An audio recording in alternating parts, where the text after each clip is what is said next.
ng Panginoon ay muling babalik dito sa lupa. Hindi para muli niyang ibigay ang kanyang sarili sa krus ng Kalbaryo, kundi upang sunduin ang lahat ng mga naghihintay. At isang napakaganda pong karanasan ang mangyayari sa lahat ng mga taong naghihintay sa Kanya. Pero paano mangyari yun? Paano natin matitiyak na tayo nga ay kasama na Kanyang dadalhin sa Kanyang kaharian? Ito ay sa pamamagitan ng pangangaral ng salita ng Diyos.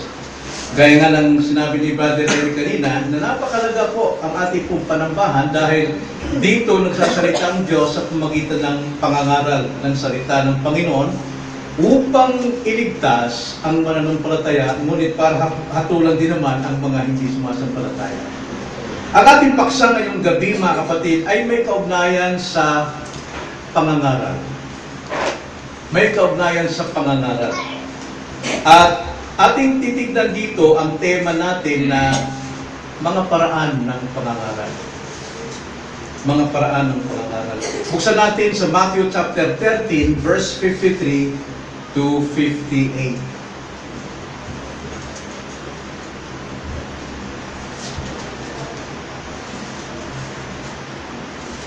Mateo 13, versikulo 53 hanggang 58. Ganito ang sabi. Nang matapos na ni Jesus ang mga kalinhagang ito, iniwan niya ang puok na yun. Dumating siya sa sarili niyang bayan at kanyang tinuruan sila sa kanilang mga sinagoga. Ano ba't sila'y namangha?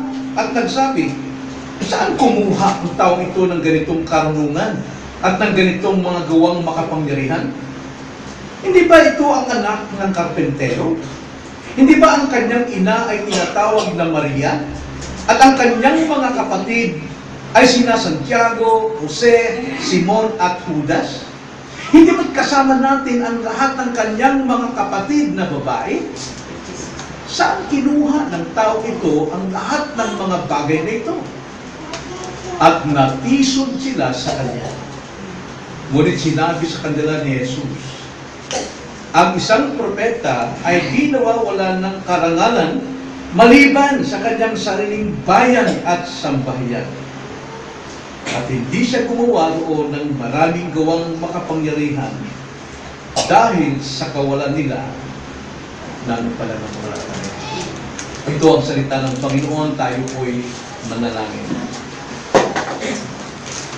Panginoon, tunay na salita mo lamang ang Ebanghelyo, ang siyang tanging kasangkapan ninyo para po sa pagliligtas ng mga taong makasalanan tulad namin. Nawa nga po sa gabi ito, makita namin ang kahalagahan po ng pangangaral ng iyong salita at malantad din po ang aming mga puso upang sa ganoon makilala namin ang aming mga sarili at kami rin po'y totoong makasampalataya sa iyong salita. Ito ang aming dalangin sa pangalan ng Panginoon Jesus. Amen. Gaya ng sinasabi sa banal na kasulatan, walang ibang paraan ang Diyos para magligtas ng mga makasalanan maliban lamang sa pangangaral ng salita ng Diyos.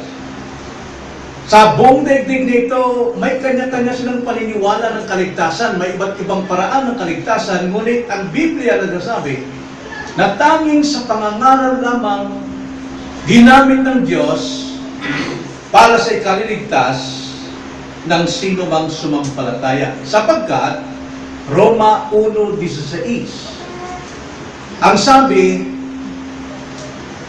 sapagkat hindi ko ikinahihiya ang Ebanghelyo, sapagkat ito ang kapangyarihan ng Diyos para sa kaligtasan ng bawat sumasampalataya, unay sa Hudyo at gayon din sa Griego. Na ibig sabihin, para sa lahat ng tao na handang sumampalataya. Ang Ebanghelyo o pangangaral ang siyang kapangyarihan ng Diyos para magligtas sa mga sumasampalataya. At ang salita ng Panginoon, hindi ito maririnig kung walang mangangaral.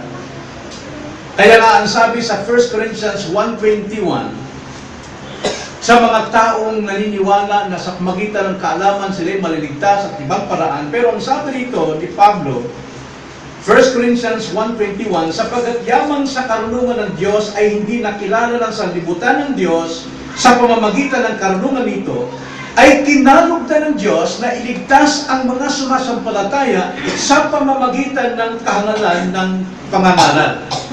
Marami nagsasabi, kahangalan ng pangangaral, pero itong ginamit ng Diyos na paraan upang iligtas ang sino man sumasampalataya sa salita ng Panginoon na ipinapangaral. Kaya kung wala pong pangangaral, imposible na maligtas ang sino mang tao. Totoong marami ang paraan ng pangangaral. Ngunit, hindi magkakaiba sa katotohanan ng aral. Sapagat ang doktrina ng Diyos na nasa Biblia, iisa lamang. Kaya kung kayo makarinig ng iba't ibang pangangaral ng paksa sa Biblia, questionable yun. Sapagat ang sabi nga sa Ephesians 4, verse 4 to 7, ganito ang pagkakasabi, may isang katawan at isang espiritu. Mayroon lamang isang katawan at isang espiritu. Kung paanong tinawag kayo sa isang pag-asa, there is only one hope ng pagkatawag sa inyo. Isang Panginoon, isang Panginoon lang, isang pananampalataya, isang bautismo, isang Diyos at Ama ng lahat, na siyang nasa ibabaw ng lahat at sumasa lahat at nasa lahat. Kaya nga, kung marinig natin na mayroong ibang Diyos, mayroong ibang pananampalataya, mayroong ibang Panginoon o mayroong ibang Jesus, mayroong ibang bautismo maliban sa itinuturo ng Biblia, delikado yun. Sapagkat sabi sa Galatians chapter 1 verse 8, Galatians 1:8, subalit kami, kahit kami o isang anghel mula sa langit, ang mangaral sa inyo ng ebanghelyo na iba sa aming ipinangaral sa inyo, ay hayaan siyang sumpain. Kaya ito pong ating paksa ngayon, napakalaga ito para sa atin, na tayo matuto na makinig ng tamang pangangaral. Sapagkat kung hindi po tamang pangangaral at tamang aral ang inyong papakinggan, maaring mapaniwala kayong ligtas, subalit sa katotohanan na kayo ay ligaw.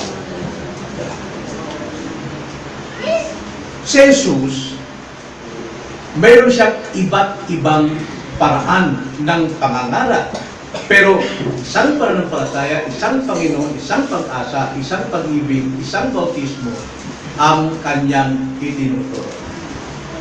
Ang isang panawagan ng Panginoon sa kanyang pangangaral ay ang magsisi at manampalataya, upang ang tao ay maligtas at mapabilang sa kanyang kaharian. Pero sa pangangaral ng Panginoon, marami pa rin ang hindi sumasampalataya. Kaya inaasahan din natin na sa ating pangangaral, hindi natin asahan na lahat ng taong nakakapakinig ay maliligtas. Marami pong nagsasabi, o may nagsabi sa akin, na ang akin daw pangangaral kaiba. Kaiba ang aking pangangaral sa ibang mga ngaral ng kanilang napakinggan. Masasabi ko, maraming paraan ng pangangaral o pagpapaliwanag ng isang paksa, pero iisa lamang ang katotohanan. Pwedeng magkaroon ng maraming pamamaraan, ngunit iisa lamang ang kahulugan. Isa lamang ang aral. Huwag kayong maligaw dyan. Ang Panginoon nga mayroon din siyang iba't ibang paraan. Pero isang kanyang panawagan, na lahat ng mga nakikinig sa kanya, mapabilang sa kanyang kaharian.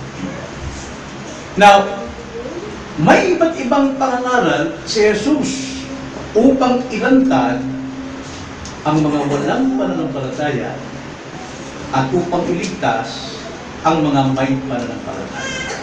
Tignan natin ang dalawang klase ng pangangaral ng Panginoon dito sa ating paksa ngayong gabi.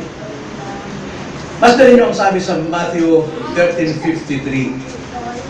Nang matapos na ni Jesus ang mga talinhagang ito, iniwan niya ang puok na iyon Unang-una, sa pamamaraan ng pangangaral ng Panginoon, ng Ebanghelyo, ng salita ng Diyos o ng karian, gumagamit siya ng talinhaga. Kumbaga sa ating panahon, gumagamit siya ng ilustrasyon. Pag sinabing talinhaga, gumagamit siya ng mga karaniwang bagay na ating nakikita at naranasan para ikumpara kung ano yung bagay na hindi natin nakikita sa kanyang kariyan upang ating maranasan.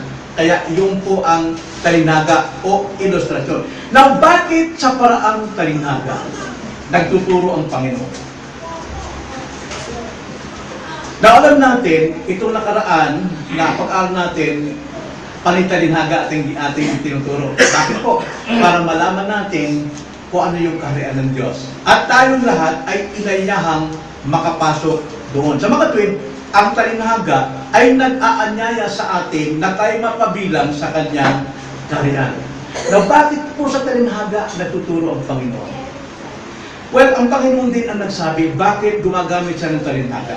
Ganito po ang sabi dito sa Matthew 13 verse 9. Tingnan natin, basahin natin. Simula sa 9 hanggang 16. Ang sabi ng Panginoon, ang mga may pandinig ay makinig. Now, lahat tayo may pandinig, right? Lahat tayo may tenga.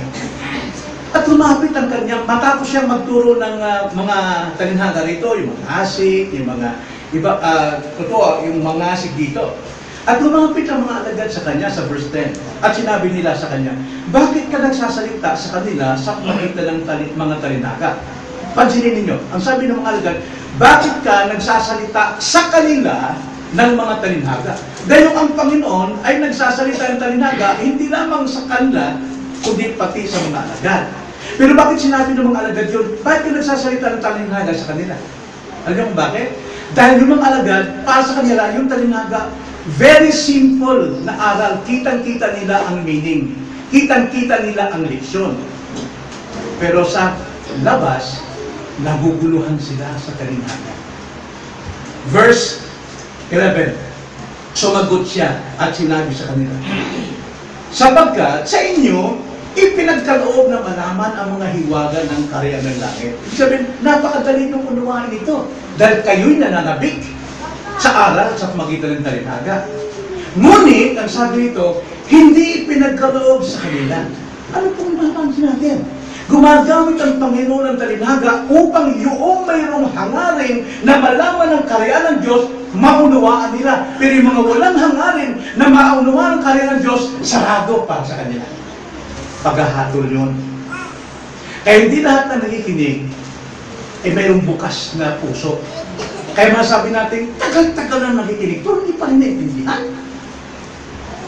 Ang sabi ng Panginoon, ikinubli sa kanilang katotohanan dahil wala silang interest. Verse 12. Sapagkat, sino mang mayroon ay lalong bibigyan. Okay? Kung mayroon kang unawain, so nagsikap ka na unawain, ay lalo kang bibigyan ng unawa. At magkaroon siya ng kasaganaan. Ngunit, sino mang wala, pati ang nasa kanya ay kukunin. Okay? Kukunin. 13. Dahil dito, ay nagsasalita ako sa kanila sa tumagitan ng mga talinhaga, sapagkat sa kanilang pagtingin ay hindi sila nakakakita. At sa kanilang pakikinig ay hindi sila nakakarinig. At hindi sila nakakaunawa. So, ang sabi ng Panginoon, natutupad nga sa kanilang propesya ni Isaias, at sa 14. Ano yung propesya ni Isaias? Na nagsasabi, sa pakikinig kayo'y makakarinig, ngunit kailanman hindi makakaunawa, at sa pagtingin kayo'y titingin, ngunit kailanman hindi makababatid. Bakit? Bakit maraming nakikinig, pero wala silang naunawaan? Maraming nakakita, pero wala silang makita. Bakit? Ang sabi sa 15, sapagkat naging manhid na ang puso ng bayan ito at mahirap nang makarinig ang kanilang mga tenga at ipinikit nila ang kanilang mga mata. Bakit kaya? Bakit ganun ginawa nila? Ba't hindi sila papalaga? Tarugtong, kasi baka ang kanilang mga mata ay makakita at makarinig ang kanilang mga tenga at makaunaw ang puso nila at manumbalik sa akin. Baka magsisi sila sa kanilang kasalanan eh. At sila'y aking pagaliling.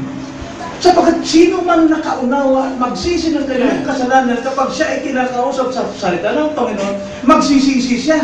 At ang sabi, patatawarin ko sila. Pero ayaw nilang magsisi sa kanilang kasalanan. Kaya, naging manhid ang kanilang tenga. Ayaw nilang intindihin. Kaya ang Panginoon nagtuturo ng talinaga, una, upang itakip sa kanila ang katotohanan.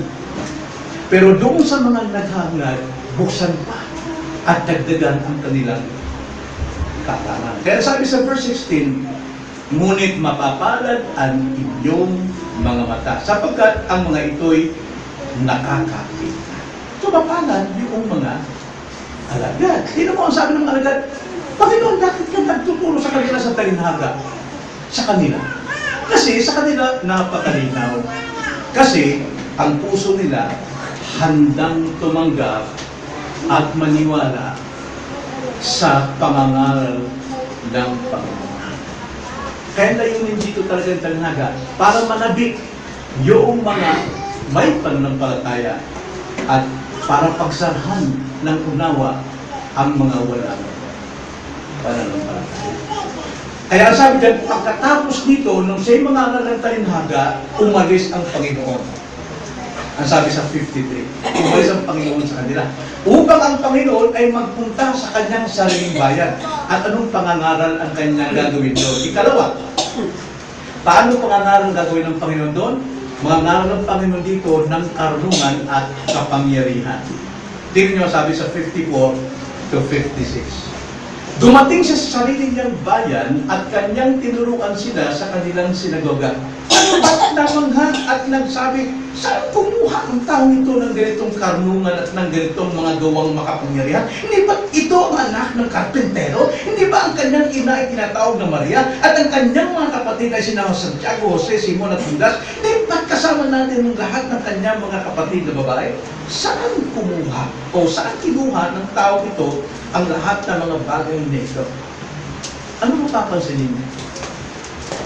Doon sa nauna, nangaral ng Panginoon sa talinhaga para ikubli ang katotohanan sa mga walang interes. At bigyan pa ng unawa yung may mga pananampalataya. Pero dito, hindi na siya natuturo ng talinhaga, kundi natuturo siya ng karunungan at kapangyarihan. Hayagan na ito, direkta na. Pero ano nangyari sa mga tao? Tinanggihan siya. Kaya mag-iingat tayo, no? Alam nyo, maganda po ang mga mensahe na mayroong illustration, di ba? Nakaka-interest eh. Pero kapag direkta na ang mensahe, medyo marami rin na-offend. Ganyan ba? Ganyan ba? Grabe magsalita ito, kinala ko ito eh. Di ba? Yun ang problema dyan. Now, bakit sa paraang wisdom at power nangaral ang Panginoon dito sa kanyang sariling bayan? Una-una, upang ihayag sa kanila ang katuparan ng kasulatan. Itong sariling bayan niya, may kanya-kanya silang mga sinagoga ron at binabasa nila ang Biblia sa bawat sandali na sila nag-aaral. Pero bulag sila sa katotohanan. Kaya ang Panginoon, nangaral siya ng may karunungan upang ilahad sa kanila ang katuparan. Siya yun.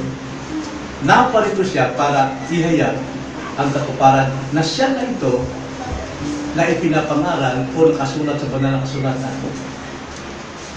At sa pamamagitan ng mga himala na kanyang ginawa, isang palatandaan din na walang makagawa doon maliban sa Misayas. Ibig sabihin ng Misayas, hindi lang mula sa lumang tipan, Diyos na nagkatawang na.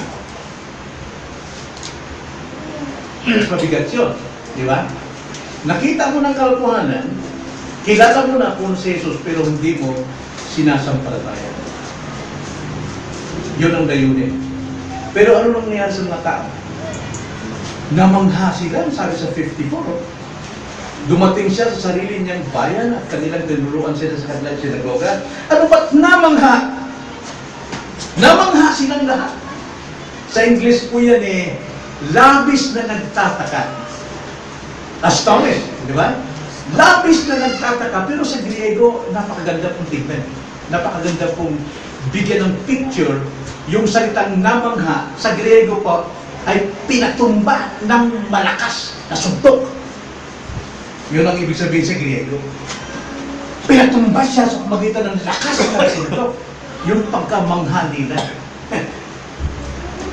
Well, ibig sabihin yun sa isang salita, knock-out sila sa kanilang nakita. Na-knock-out sila.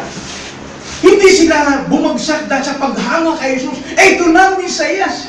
Pero sila'y na-knock-out dahil sa kawalang pananampalataya kay Jesus. Unbelief. Knock-out sila sa kanilang unbelief. Grabe yung kanilang pagka-unbelief.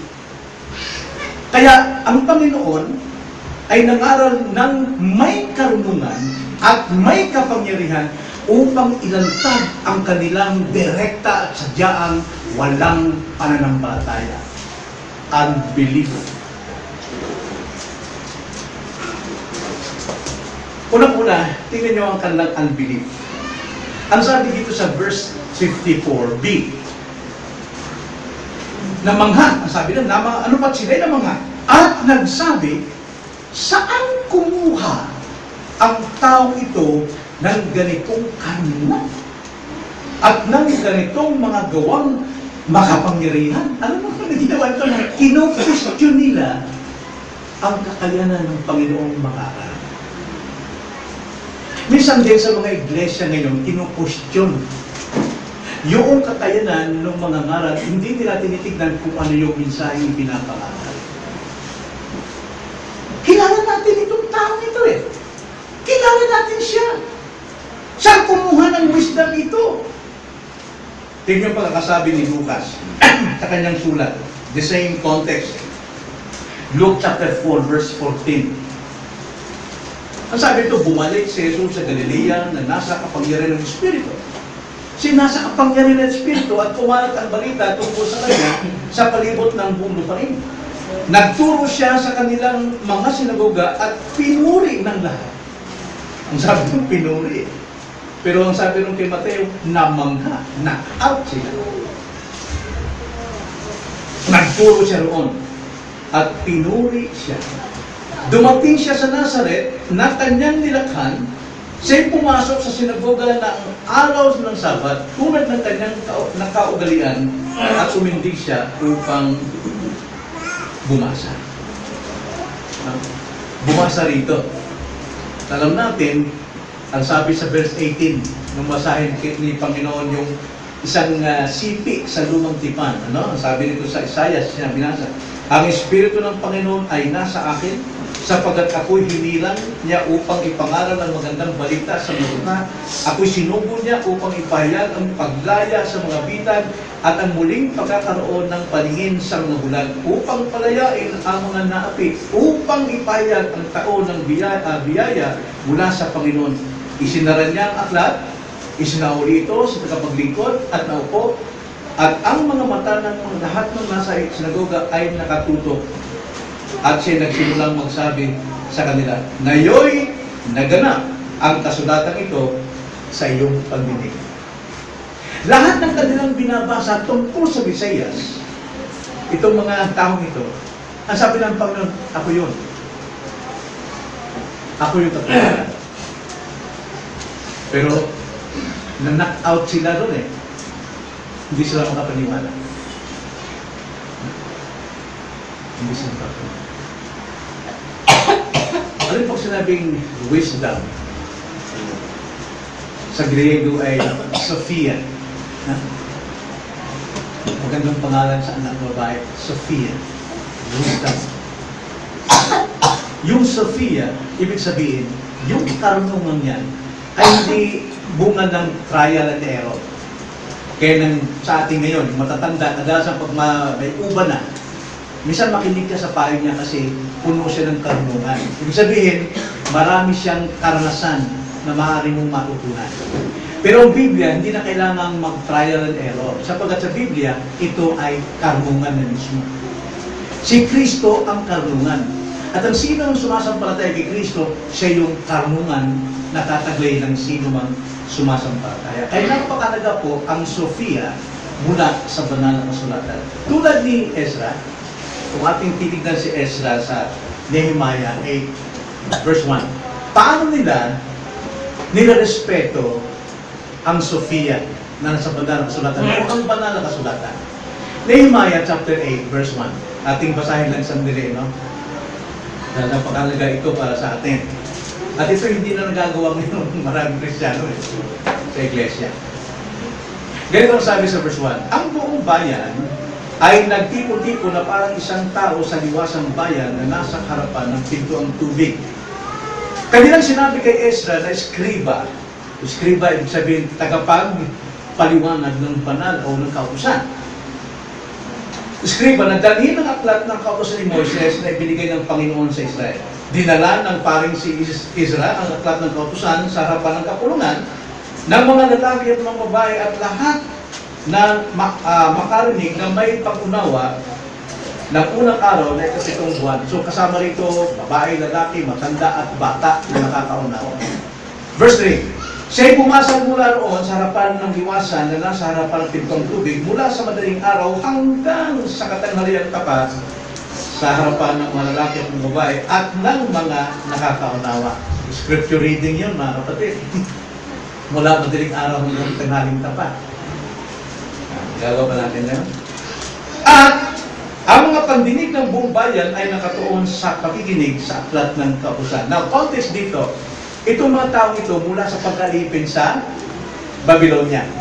70 taon sila. Limot na nila yung kanilang sariling wika. Ang salita nila ay Aramaiko. Hindi na Hebreo. Sila Isra, sila mga tanda, alam nilang Hebreo at iba pang mga kalalakihan. Kaya, binabasa nila ang Hebreo na Biblia at mayroong tagapag-expound para ipaliwanag sa mga Aramaico na mga listener. Verse 4. Si Ezra na eskriba ay tumayo sa pupitong kahoy na kanilang ginawa para sa layuning ito. Sa tabi niya ay nakatayo sina, ito na, yung mga expositor. No? Sa tabi nakatayo sina Matithias, Shema, Anaias, Urias, Hilkias at si Maasiyas ay nasa kanyang kanan at sa kanyang kaliwa ay sina Pedaya, Misael, Malkiya, Hasun, Hasbindana, Zacarias at Mesulam.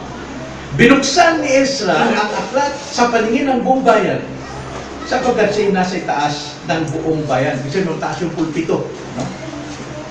At nang ito'y kanyang buksan, anong ginawa ng bayan? Ang buong bayan ay tumayo. Minsan, ginagawa natin yan, di ba? Tumayo muna tayo para pagbasa.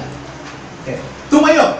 Pinuri ni Israel ang Panginoon, ang dakilang Diyos, at ang buong bayan ay sumagot, Amen. Amen. Na nakataas ang kanilang mga kamay. At kanilang iniyukod ang kanilang mga ulat, sumamba sa Panginoon na ang kanilang mga mukhay nakatungo sa lupa. At gayon din, kung babasahin natin, sa sunod, sila yung nagpapaliwanag sa lahat ng tagapakinig kung ano ibig sabihin nitong salita ng Diyos. Yung wisdom. Ay napakalaga po ito. Alam nyo, ginagawa sa lumitipan. Pag binabasa ang Biblia, tayo silang lahat bilang respeto at yumuyukod sila para sumunod. Ngayon, si Jesus in-question ang kanyang wisdom, ang kanyang karunungan. Kinwestiyon nitong kanyang mga sarili ng bayan. At hindi lang yun, kinwestiyon din ang kanyang kapangyarihan. Na mapapansin natin na itong si Kristo, bago dumating dito, gumawa na siya ng mga himala. Mayroon siyang binuhay na anak ng isang senturyon at mayroon siyang pinagaling. Pero kumalat ang balita niyon hanggang dito sa kanyang lugar. Pagdating ni Jesus sa kanyang bayan, kinwestiyon ang kanyang kapangyarihan. Tingnan ang sabi sa verse 55 sa ating verse. Hindi ba ito ang anak ng karpentero? Hindi ba ang kanyang ina ay tinatawag na Maria at ang kanyang mga kapatid ay sina Santiago, Jose, Simon at Judas? Now, gusto ko ipakita rito na ang turo ng Katoliko na si Kristo ay walang kapatid sapagkat si Maria ay perpetual mother. Bakit may mga kapatid si Jesus dito? Kapatid niya ito sa ina. Pero si Jesus Cristo ay walang tatay na tao. Hindi siya mula kay Jose. Pero si Jose at si Maria, nagkaanak sila. At dahil si Cristo ay mula kay Maria, nagkaparoon siyang kapatid, lalaki at babae. Kaya mali yung turo na bilang Virgin Mary na perpetual. Ibig sabihin, walang hanggang pagkabirhin. Alam naman natin na hindi ginalaw ni Jose si Maria nung malaman niyang buntis siya hanggat hindi sinilang si Jesus Cristo. Na sila'y mag-asawa, nagkaalak sila napakarami. Ibig sabihin, itong mga taong to, namapasdan nila si Jesus simula nung maliit pa hanggang sa lumaki, kasama ang kanyang mga anak. Kaya, ang sabi nila, kilala natin tao ito. Karpentero lang yan eh. Ang sabi rin sa ating binasa, anak lang ng karpentero. Pero pagkakasabi kay ni Marcos, sa stress, ang sabi ng mga tao ron, hindi ba ito ang karpentero? Karpentero lang yan eh. Wala nang pinag-aralan yan. Bakit siya ang mga aral sa atin? Eh, ang problema sa atin, napakabiyaya talaga sa isang iglesia na magkaroon tayo ng pastor mula sa ating iglesia. Dahil kadalasan, hindi tinatanggap, kaya hindi binuboto. Kasi kilala nila. Kilala nila. Kaya hinatulan nila si Jesus. Ang sabi sa John 6:42, ang sabi sa John, kanilang sinabi, hindi ba ito si Jesus, ang anak ni Jose, na kilala natin ng kanyang ama at ina? Paano niya masabing ako'y bumabang galing sa langit?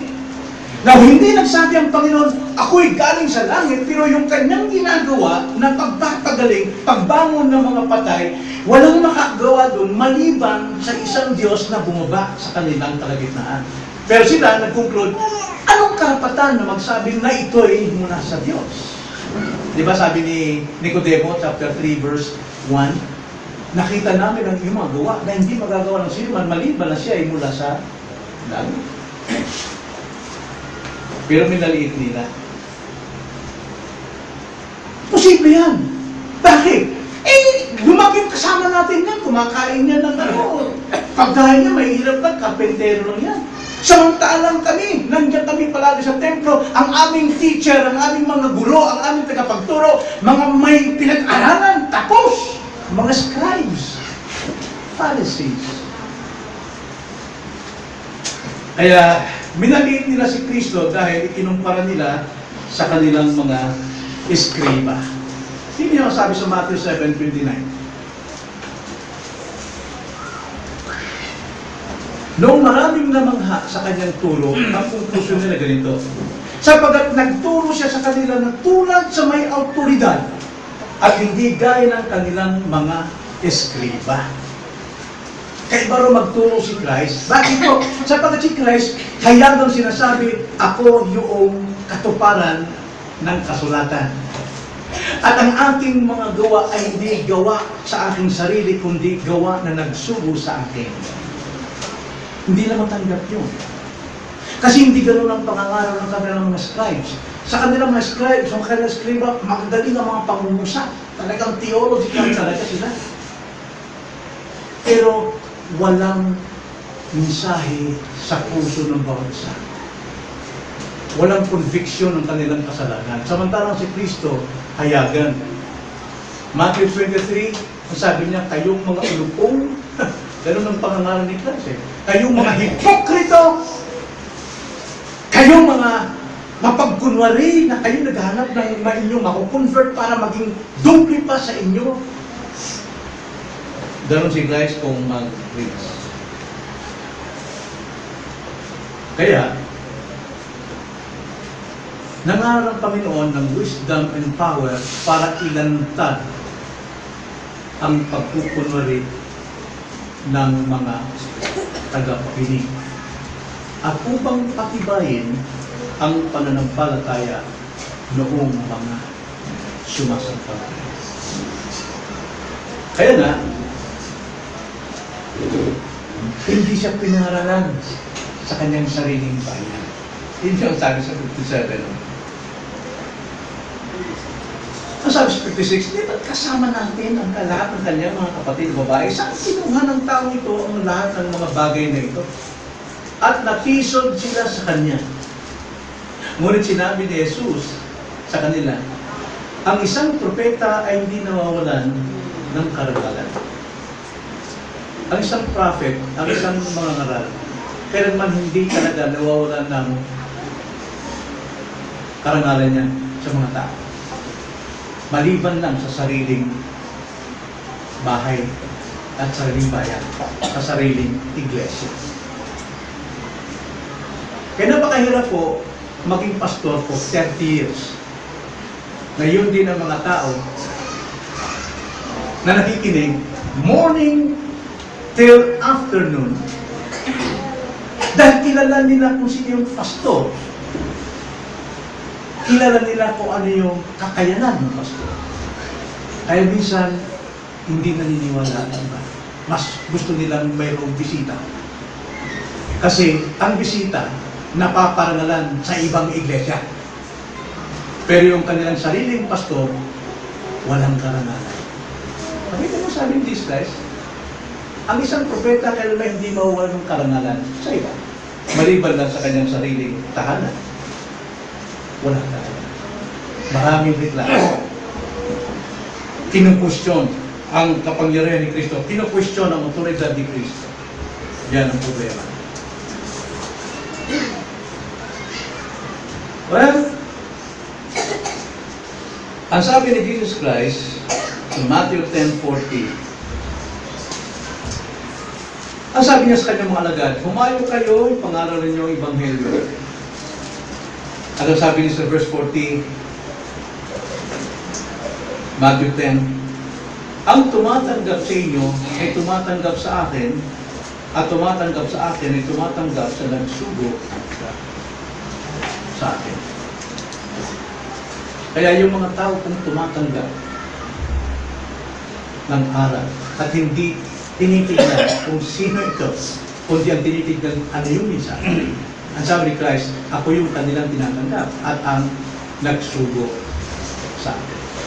Kaya tungkulin din ng mga ngaral, ng preacher, ng teacher sa church, hindi lang ang hulugan na wala kang karangalan na hindi ka na mag-aaral.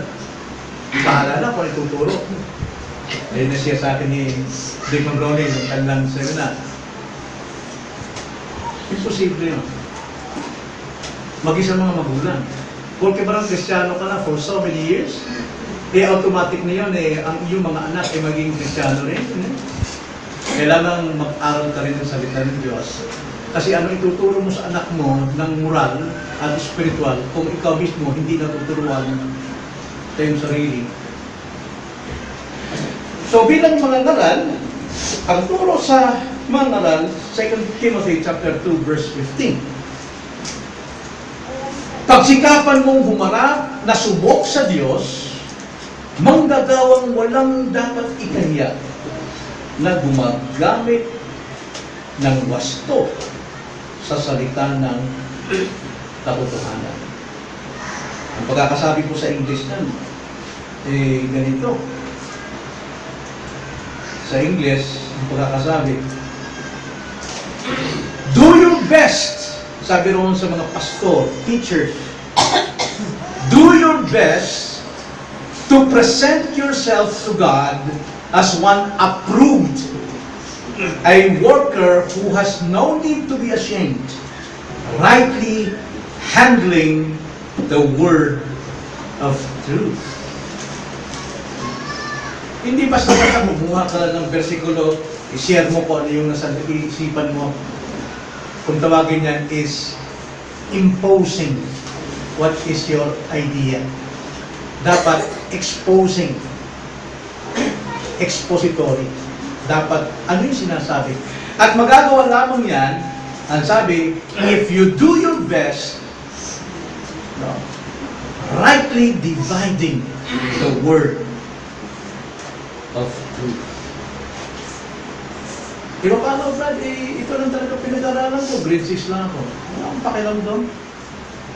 Ang sabi ng banal kasulatan, kahit wala kang pinag-aralan, alam nyo, may mga taong wala kang pinag-aralan, di marunong magbasa. Pero noong maging Kristiyano, naghangad na magbasa, tinuruan ng pastor, hanggang sa napakagaling na siya magbasa sa pulpito. Wala siyang pinag-aralan. Bakit po? Desire. Hangarin. Kaya kung ikaw ay mayroong konting kaalaman, pagyamanin mo yan. Huwag kang mag-ambisyon na maging tulad ka ni James Hogarth, huwag kang mag-ambisyon maging tulad ka ni Spurgeon, kundi pagyamanin mo yung sukat ng pananampalataya ibinigay sa iyo. At kailangan nyo na matanggap ng mga tagapakinig mo. Dahil pag ikaw ay nag-exit doon sa iyong kaalaman, na marahil kinuha mo lang kung kanino, plagiarism kung tawagin, magugulat sila. Kumuha siya, kilala ko naman yan. Kaya sabi sa Romans 12 verse 3, ganito ang sabi.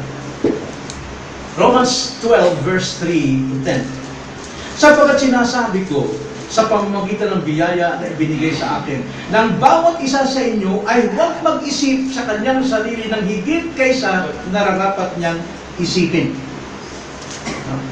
Kung sa'y Kristiyano, kung hanggang doon ang kaya mo, huwag ka na mag-isip ng mas mataas doon. Kundi mag-isip ng may katinuan ayon sa sukat ng pananampalataya na ipinamahagi ng Diyos sa bawat isa. Maging faithful ka doon sa blessing, grace ng Diyos binigay sa iyo. Huwag kang mag-ambisyon para maging may pangalan. Hindi tayo magdidepende sa kung ano sinasabi ng tao. Yung mga matitigas at mahusay ng mga pastor na yun ay ugma doon sa kanyang tinuturuan. Huwag tayong mangarap doon. Kopyahin yun para ituro sa iglesia. Hindi yung context ng iglesia. Kung mahusay siya magturo, that's their context. Pero kung ikaw ay ganoon na magturo, yan ang konteksto. Huwag lang magkaiba ang aral ninyo. Iisa lang. Iisa lang. Verse 4, sapagkat kung paanong sa isang katawan ay mayroon tayong maraming mga bahagi at ang mga bahagi ay hindi magkakatulad ng gawain. Kaya tayo na marami ay iisang katawan kay Kristo at mga bahagi na sama-sama sa isa't isa. Verse 6, tayo ay may mga kaloob na magkakaiba ayon sa biyaya na ibinigay sa atin. Kung propesya, ay gamitin ito ayon sa sukat ng pananampalataya. Kung paglilingkod, ay sa paglilingkod. O ang nagtuturo, ay sa pagtuturo. O ang nangangaral, ay sa pangangaral. Ang nagbibigay, ay magbigay na may magandang loob. Ang namumuno, ay may pagsisikap. Ang mahabagin, ay may kasiglahan. Ang pag-ibig ay maging walang pagkukunari. Kaputan ninyo masama. Panghawakan ninyo ang mabuti. Magmahalan kayo na may pag-ibig bilang magkakapatid sa pagpaparal sa iba ay magpunahan kayo. Ito yung problema ng mga taong tinuturuan ni Christ. Sanay sila sa kanilang mga eskriba, pero hindi na bagong buhay nila. Samantalang si Christ, direkta, katuparan sa salita ng Diyos, at may kapangyarihan. Sa atin, may kapangyarihan ba? Oo. Bakit? Dating mga kriminal, dating mga lasinggo, dating mga butangero, ngayon ay mga sundalo ng Diyos. Di ba sapat na pagtuo yun? Di ba sapat yun na pagtuo? So, ang Panginoon, gumagamit siya talaga ng wisdom and power sa kanyang pangangaral para ilalantad yung mga walang pananampalataya at patibay ang pananampalataya. So, anong leksyon makukuha natin dito? Ang leksyon dito ay para sa ating sarili. Mga kapatid, ilan sa inyo rito, kasama ko na for 29 years o 30 years. At ilan dito, 5 years, 6 years. Ilan dito ay 6 months, 1 year. Maraming mga 6 months, 1 year, nananabig pa kayo sa akin mga aral. Pero yung mga 29 years, naku, alam ko niya. Kilala ko si Pastor Boy, igo at kukaramda. Sakul ka na naman mamaya. Tumbukan yan. Anong gusto niyo? Masarap pakinggan?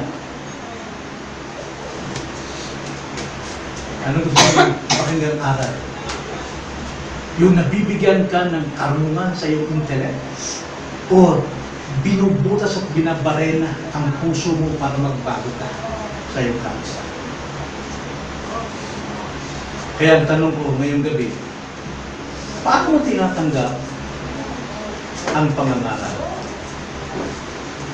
Ngayon, paano mo tinatanggap ang pangangaral? Ito ba ay nananabi ka para madagdagan ang iyong kaalaman? Para mayroon kang ipagyabang na may alam? O di kaya ang pangangaral ba may autoridad sa iyo na dapat kang magpakababa, dapat kang magsisi sa iyong kasalanan, dapat mong talikuran ang lahat ng iyong kasamaan? Yung ba ang iyong pagtinig sa pangangaral? O di kaya wala kang tiwala dahil palagay mo mas magaling ka doon sa nangangaral? Mas mahusay ka? Hindi ka kumbinsido? Naghahanap ka pa ng mas mataas?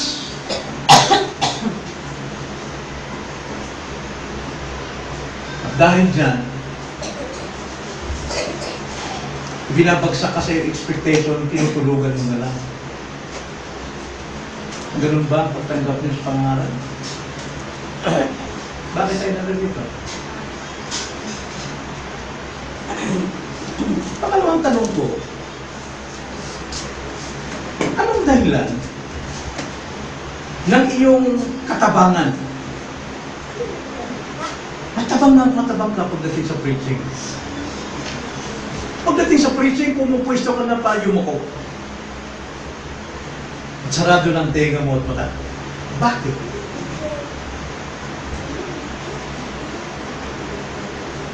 Dahil mas marami kang nababasa, mas marami kang alam kaysa sa tagapagturo.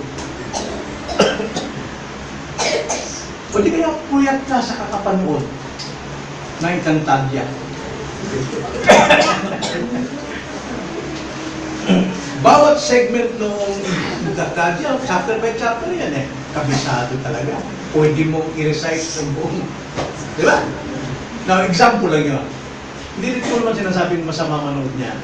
Ang masama, kung nanonood ka na hindi ka nagbabasa ng Biblia at hindi ka nagbuburay-buray ng mga mensahe. Puyat ka sa kakapanood ng totoo, lahat ng iyong nakikita ay parang basura sa iyong kaluluwa. Ano tinuturo mo? Pantasya?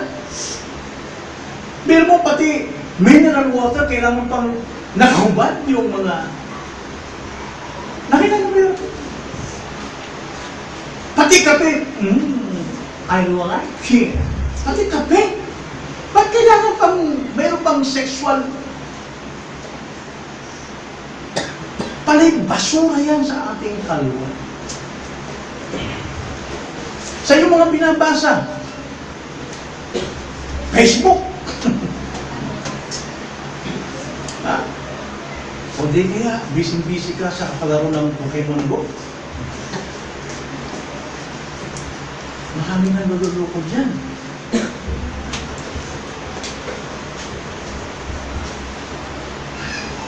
At dahil dito, ang totoo, gusto mong ma-entertain ka sa iyong buhay. Preaching, yan ay black and white sa'yo. Kung walang hindi color dyan, hindi ka ma-entertain talaga sa preaching. Maliban lamang na ikaw ay pinakatamaan pa.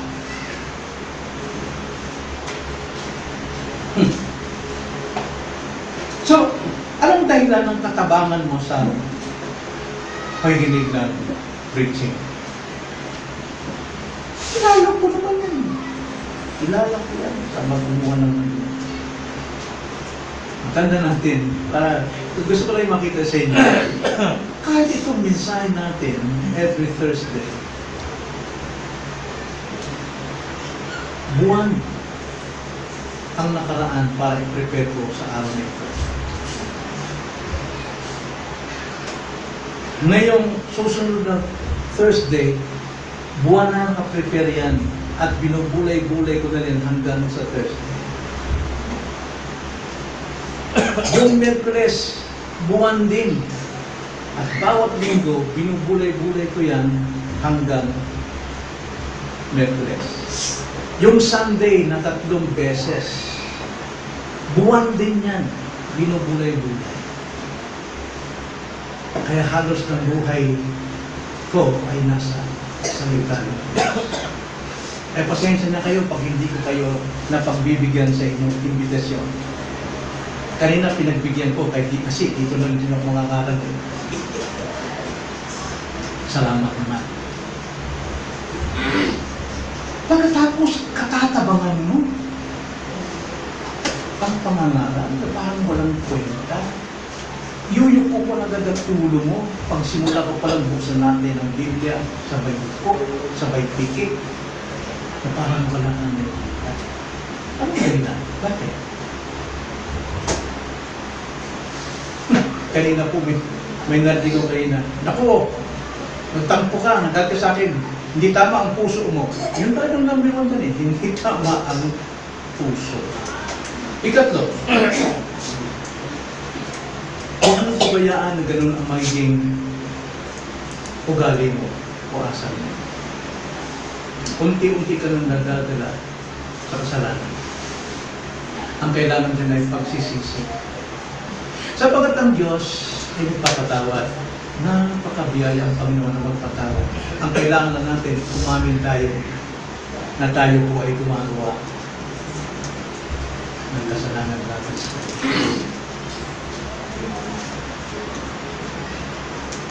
nalalaman at nakikita ng Diyos kung ano naman ang ating puso. Hindi tayo pwedeng maka-escape yan. Ikaw lang, sa totoo, nagpaparusa sa iyong sarili sa tuwing gano'n ang attitude natin pagdating sa pangangaral. Tulad na nangyari dito, itinatago ng Panginoon ang katotohanan sa mga walang interes upang sila'y matunan. Pero binibigyan pa ang mayroon kakaunti at binibigyan ng mas marami dahil sila ay naghahanap ng kaunti. Magsisilang tayo. 1 John 1:9. He is faithful and just to forgive us and cleanse us. Hallelujah. Panginoon, salamat po sa inyong mga salita. Tunay, Lord, na ito po ay amin pong pinagbubulay-bulayan every Thursday. Dawa nga po, maiba at mabago po ang amin pong pakikitungo sa pangangaral sapagkat tanging ito lamang ang iyong kasangkapan upang magligtas ng mga kaluluwa na tulad namin ng mga makasalanan. Wala na po ibang paraan. Hindi sa paraan ng tao, hindi sa lakas ng tao, hindi sa kaluluwa ng tao, kundi sa pamamagitan ng iyong biyaya. At ang biyaya ito ay makapakinig at makaunawa ng iyong boses. Aming salamat po, itong aming dalangin sa pangalan ng Panginoon Jesus.